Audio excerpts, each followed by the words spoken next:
none of this, as I said, is pretty. This is so extremely bad.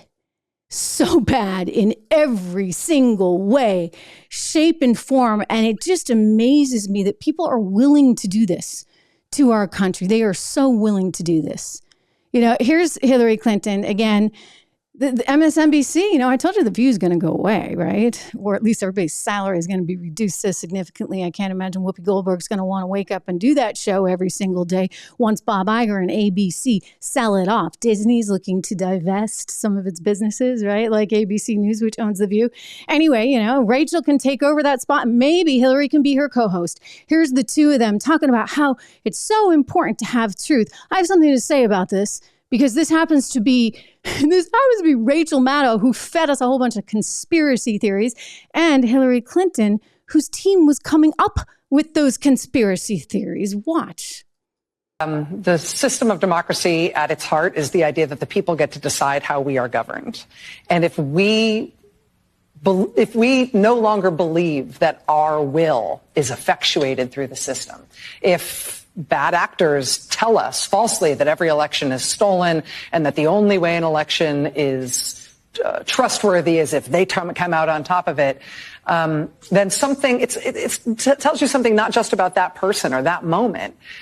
It maybe wounds us as a democracy in a way that is hard to repair. Mm-hmm. What do you think about how we get better after the wounds that have been inflicted on us through this process? Well, I think, the truth matters. I think having these cases be brought in such professional manners, we'll see how they unfold. Obviously, the trials, if there are trials, are going to be critically important.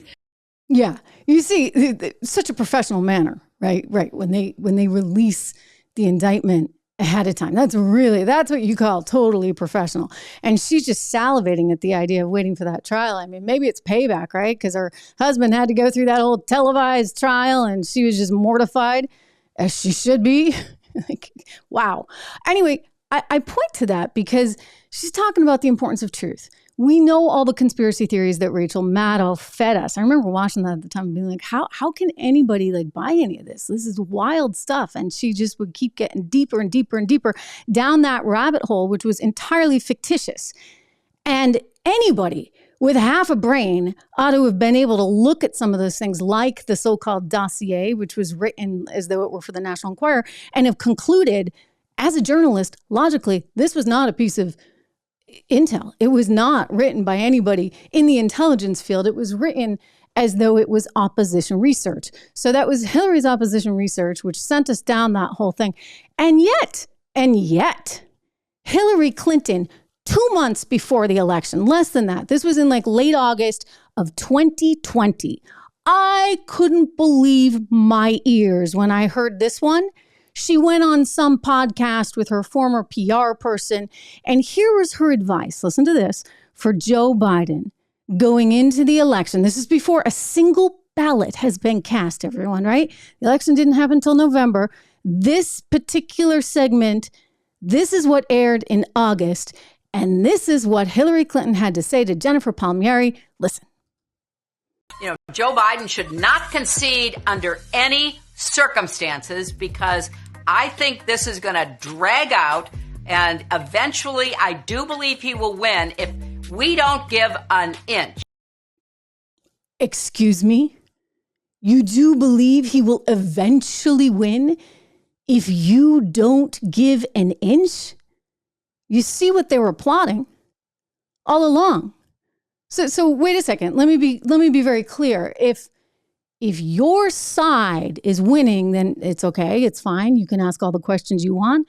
But if the other side is winning, then somehow they should go to jail. They should get a mugshot. They should get indicted multiple times, and they should get stuck in prison because they dared to question the election. I dared to retweet something that was questioning the election. I mean, they dared to meet with the Speaker of the House in Pennsylvania. I just have a question here. Can we not, as individuals, ask questions? I mean, sometimes it's not so easy to get answers. And if something looks as though it was close, could you not, if you believed maybe that you were the rightful winner in Georgia, or Pennsylvania? Could you not actually ask those questions? And what about your legal advice, right? Because they went after all the lawyers there. Rudy Giuliani, Mark Meadows, who was actually chief of staff at the time, Jenna Ellis. They went after all the lawyers. So does it mean that you can't actually consult your lawyers and get legal advice? And if they give you bad legal advice, are you now suddenly going to wind up in jail because you dared to contest this thing that was not allowed? It was too sacred to be contested. Hey everyone, Trish Regan here. If you enjoyed that clip, please do me the favor of subscribing to the channel. Just hit that little subscribe button right over there. Did I do that right? Not quite, but you know where it is. Subscribe to the channel, hit the bell so that you get the alerts, and I'll see you back on the show.